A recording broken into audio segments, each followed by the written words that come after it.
So what is it that you think of when you hear lean? Is it waste identification? Is it walking around the workshop? Is it organization? Lean is really all of these things. It's the idea of looking at processes and understanding what waste is involved, or what variation we have, or what costs we can optimize. Today we're going to talk about 5S, which is one of the tools of lean. Now these tools are linked to others and they create larger projects over time. But when we look at single projects and independent tools that we can use, 5S in organization is one that is extremely useful to businesses and organizations. It helps with safety, it just helps with general flow, and again, back to the waste of lean, the waste removal.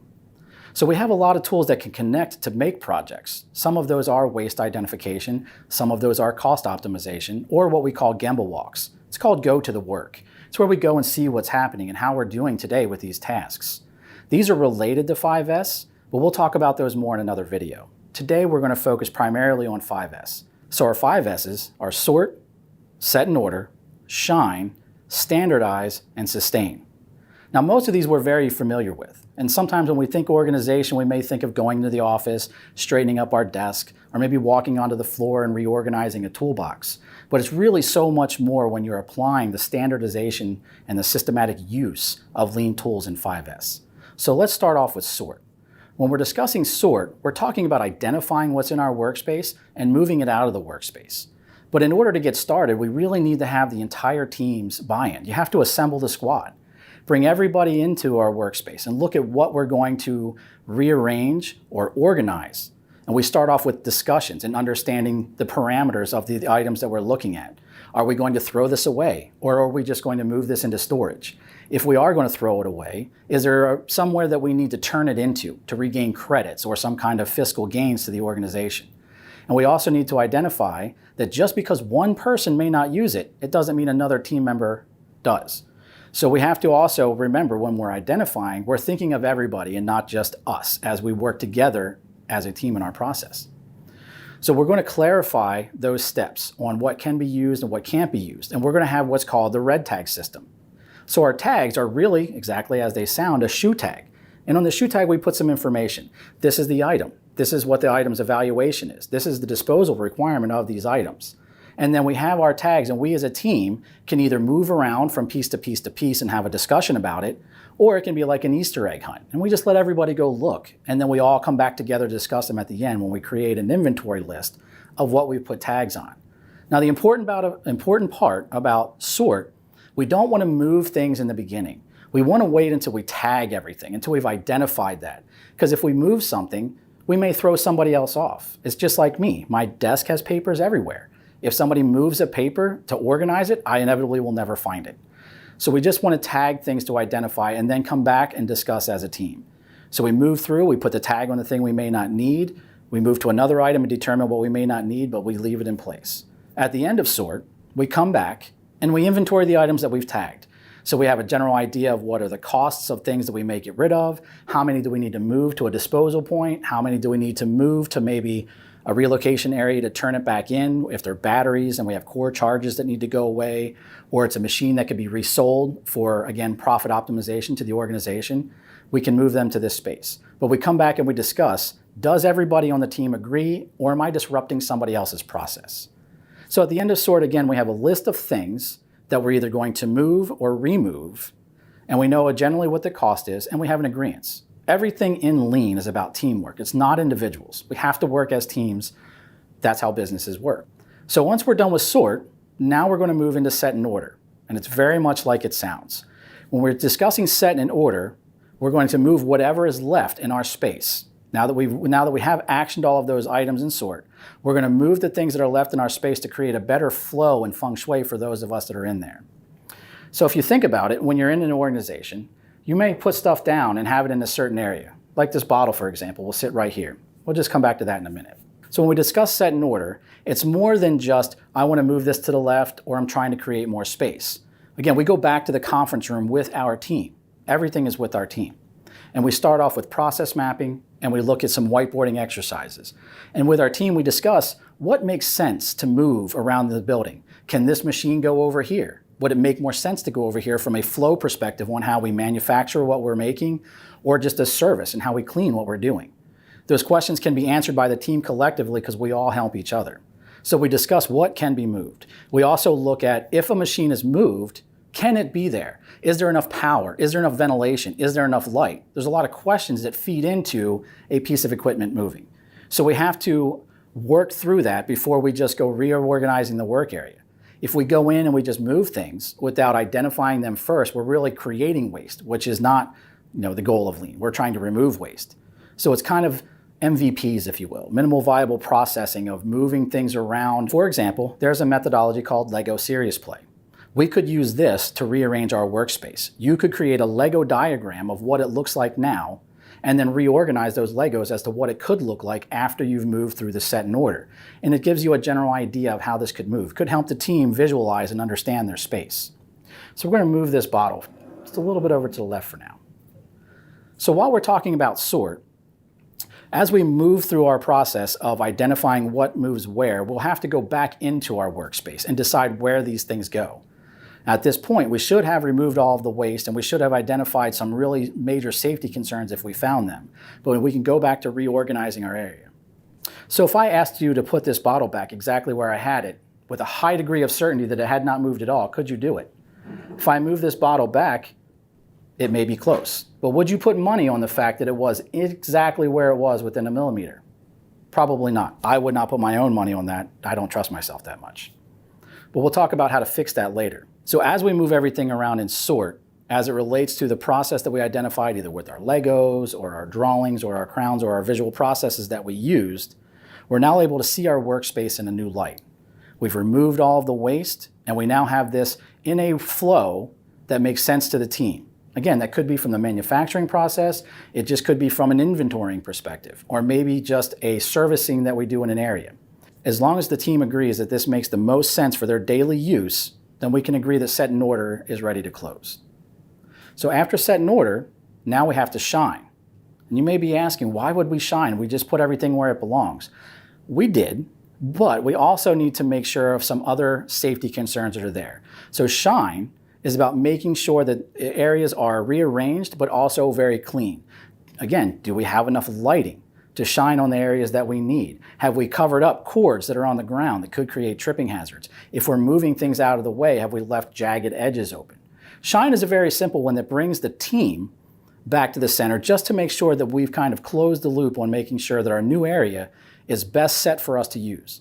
It also sets the initial standard that we want to have for every day. Where do the tools go? Where do the rags go? Where does everything that I have to leave at the end of the day belong? Shine sets the standard, which moves us into our next step of standardization. Just as I said, shine leads to standardization as standardization is created from shine. They mirror together. What's interesting about these two is shine moves from the team's doing into the management's sustainment of what we're doing from 5S. And that's what changes this from a simple clean my office organizational tool into something that we can do as a business to sustain over time how we efficiently move through these processes as we don't resort back to this is the way we've always done it. So you may ask, so what's the difference about standardization from shine then? It's a very good question. I moved this bottle earlier and I said that I couldn't put it back together in a spot at a high degree of certainty. But what if I took a piece of paper with a circle on it and I placed the bottle in that circle? Now would you know where it goes with a high degree of certainty? I would think so, as long as I didn't move my paper. I can move it anywhere on the table that I want and ask somebody else to come in and put the bottle back where it belongs with no other instructions, and most likely they will set it in the circle. That's just how we do things as humans. We naturally incline to things that make sense to us. Standardization is no different. We're looking at a way to leave something in place to where anybody in the organization, whether they're current team members that created the process or future team members that are coming on, can all work together with minimal training and minimal explanation. The idea is that they come in and it's just familiar and they understand what they're doing. So this standardization goes further than just creating the simple standard. It goes to documenting that to where managers and team members and team leaders can use this document. At the end of the day, have we set ourselves back to that shine standard?